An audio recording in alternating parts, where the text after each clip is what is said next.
The race for the U.S. Senate will be the most watched race in our state this year. Joe Lieberman is retiring, and the list of candidates running for the Senate is the longest we've had in generations. And with us today, one of the Democrats, State Representative William Tong of Stamford, who announced his candidacy on this program. And Representative Tong is with us today. And Representative Tong, good to see you back here on the program. Happy New Year, Dennis. So you've been campaigning for about 7 months now. How do you like it so far? How's it been going? It's exciting. I wish I could see my 3 little ones more, my 5-year-old and 3-year-old and 7-month-old. He was born after I did your show. But it's great. We're getting all over the state, from my home base in Stamford and down there in Norwalk and Greenwich and Weston up to Haddam. I was in Newington last night.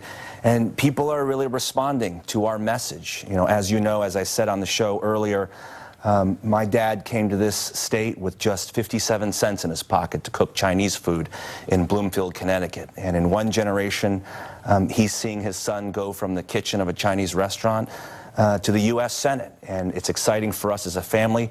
But I think people around the state, they understand that story. It resonates with them.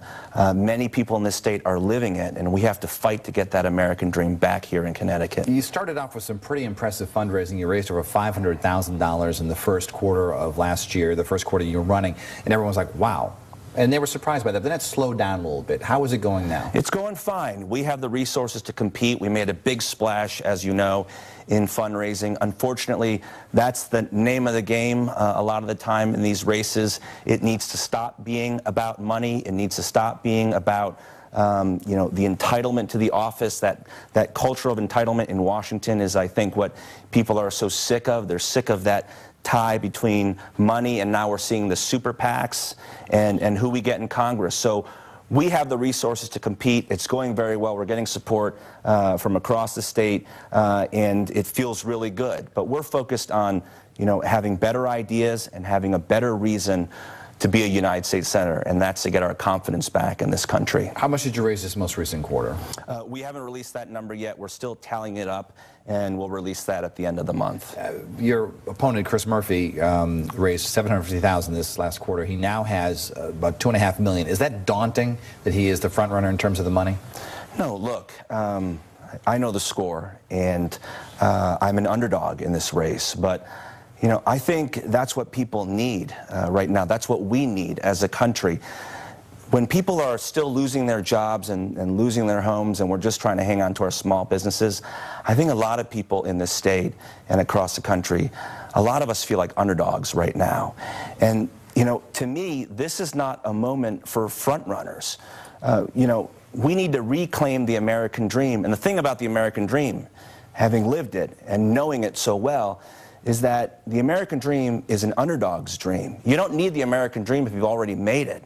We need an underdog with some fight and some grit, somebody who's had to overcome long odds just to sit in this chair. And the fact is that the odds are pretty long in Washington tonight that they're going to get anything done for the people of this state and the people of this country. The Bisowitz campaign voiced some displeasure with the fact that the Democratic Senate Campaign Committee all but endorsed Chris Murphy through Senator Patty Murray of Washington. Do you think that's fair that they're sort of sticking their nose into the race right now this early on? You know, I don't pay attention to that stuff, because ultimately this campaign, this race, the choice of United States Senator for Connecticut is going to be made by the people in this state. It's up to us. People living here in you know, West Hartford and Glastonbury, where my folks live, Bloomfield, where my dad first landed, Stamford, where I'm from now. It's up to us here in Connecticut. It's not up to Washington insiders. It's not up to lobbyists. It's certainly not up to corporations. And I don't know why we should care what they think down in Washington. We're not going to let Washington, people in Washington, and senators from other states, frankly, decide who our next U.S. Senator is going to be here in Connecticut. New polls show that approval ratings of Congress are at an all-time low. Congressman Chris Murphy is part of that Congress. Is he part of the problem in Washington? Look, I think what's clear is that we can't keep doing what we're doing. We can't rely on the same cast of characters in Washington. We can't look to the same old Washington and expect a different result. And as I said, I'm an underdog, and let's be honest, it's probably not my turn. But that's not the point. The point is not whose turn it is. The point who's best qualified to be a United States Senator. And I think I've got the strongest life experience growing up as the son of immigrants, working in a Chinese restaurant side by side with my parents, doing the same kind of work that people do every day in the state, cooking, cleaning, washing dishes, trying to make it work. You know, I've got the strongest professional experience. I've had a meaningful career in the private sector as a management consultant after college, and also now advising companies large and small. And in the state legislature in just 6 years, I've done a lot, particularly on the foreclosure and housing crisis in this state. As the chairman of the committee, after the financial crisis of 2008, the Speaker of the House asked me to step in to do something to help people stay in their homes. We expanded a national model for foreclosure relief here in Connecticut. We've got to do that in Washington. Do you think Chris Murphy's part of that old Washington that you speak of? Look, I think Chris Murphy has been down in Washington, and Washington's not getting it done. I'll let Chris speak for himself. But speaking for me, I'm not backed by lobbyists. I'm not backed by the PACs. I'm not backed by Washington. I'm different. You know, I'm probably not what a lot of people expect to see in a candidate for a U.S. Senate. I'm in my 3rd term as a state representative. I'm not a congressman. I'm not a household name. I've had to fight for most things in my life, and I think that's an important difference for people here in Connecticut. What kind of advice are you getting on your run from other politicians? Keep pushing and talk about your ideas. You know, we're about to roll out our plan. Susan Beisowitz has rolled out her plan. We're going to roll out our plan, and my plan is to create jobs and to reclaim the American dream. And to do that, what I'm going to do is focus on the 4 legs of the American dream: a good job, a home, for a lot of people, a small business, and education. If I can give you some examples. You know, on jobs, across the country, it seems like Republican governors on working people. We don't need that. We need a war on unemployment in this country. We need to help businesses hire. And right now we've got a lot of business people on the one hand who are afraid to take on a new salary. And then we've got folks who are unemployed, who are receiving unemployment checks. Let's bring that together. Let's make the unemployment check part of the salary of a new hire.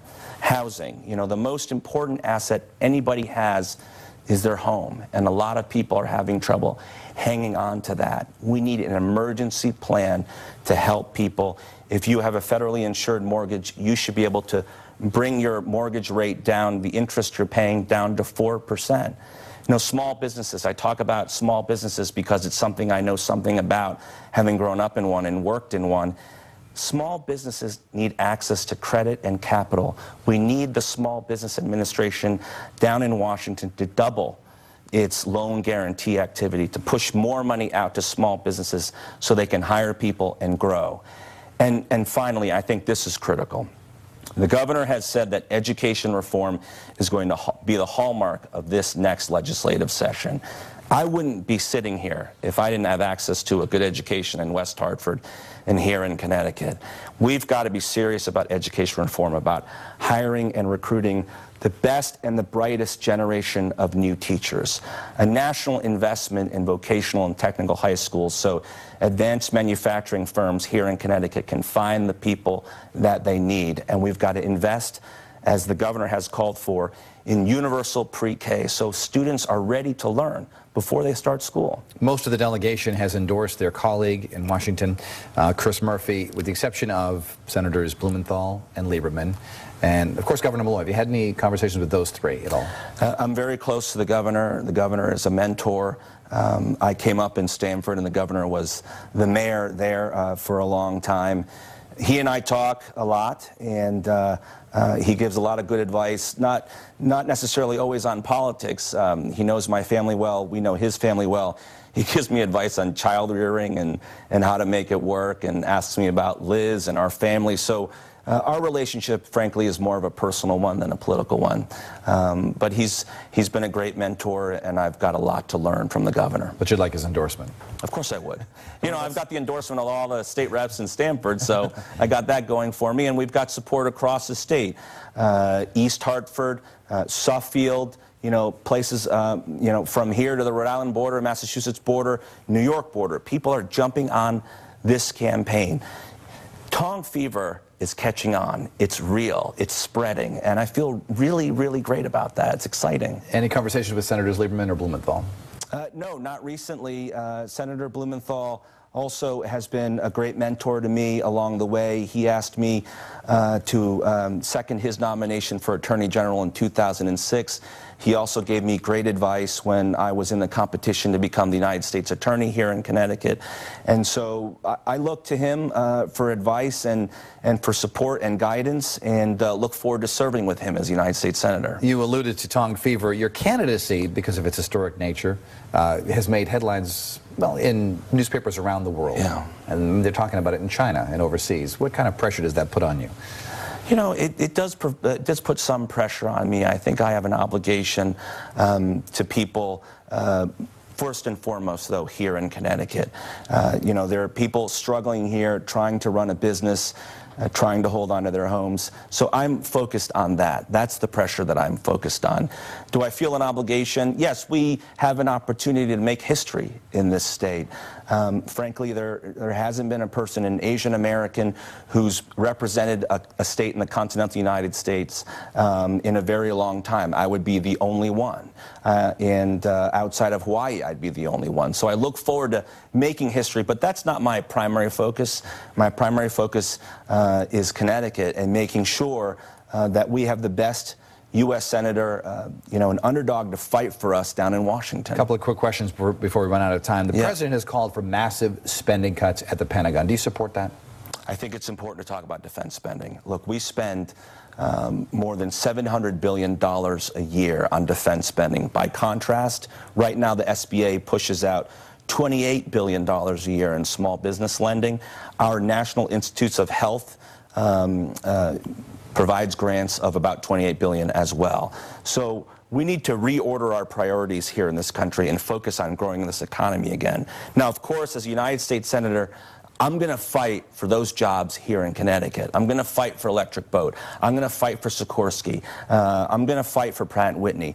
We need to make sure that Connecticut gets its piece of that budget, but we do need to have a national conversation about how much we're spending, more than the rest of the industrialized world combined, on defense. Let's one final question. President Obama defied the Senate recently by appointing Richard Cordray, the head of the Consumer Financial Protection Bureau. A lot of people are now saying that that move was a power grab. They're going to take it to court. Do you support that move by the president? Well, I think yes, I do, and I think the power grab was by the Republicans in the U.S. Senate, who are trying to prevent the American people from getting an advocate for them at the CFPB, a consumer advocate, to prevent the kind of financial abuse and fraud that we saw in 2008, 2009, and before that. I think we need a strong advocate for people in this state, a strong financial advocate, and I'm glad to see Richard Cordray take that post. And quickly, before we go to a break, debates. How many would you like? I propose 6 debates.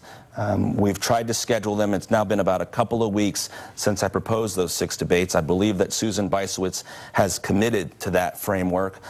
We haven't been able to work out a date with Congressman Murphy. I'm not sure what the holdup is. I think we need to debate as soon as possible. I know Congressman Murphy is in state a lot campaigning for the U.S. Senate. He's got a recess around February 11th. It's time to debate. There's a real choice. I'm different than the other 2, and I hope to have the chance to tell the people of the state why. William Tong, Democratic candidate for Senate, thank you for being on the program today. Thank you, Dennis.